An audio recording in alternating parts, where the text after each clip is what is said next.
Crankshaft position timing over. As you can see on the screen, that is what my cheap car scanner is showing. So yeah, this is actually what I was meant to do for scan this car when it was being delivered, but I was like, oh, let me just try my luck. This car doesn't start and doesn't drive.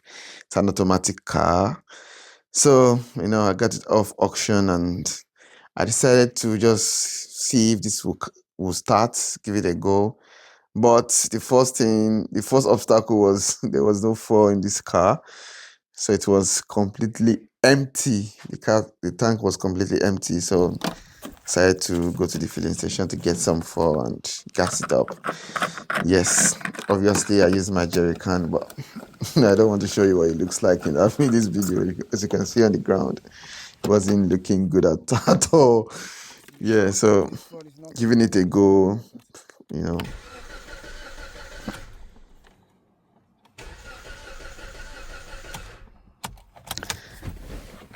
nothing good was coming out of trying to start that car. But one thing I made sure to do first is to see if that fuel is actually enough. It's getting into the system. Yeah. After starting it, after rolling the car a few times, I came back. Yeah, fuel is coming out, you can see.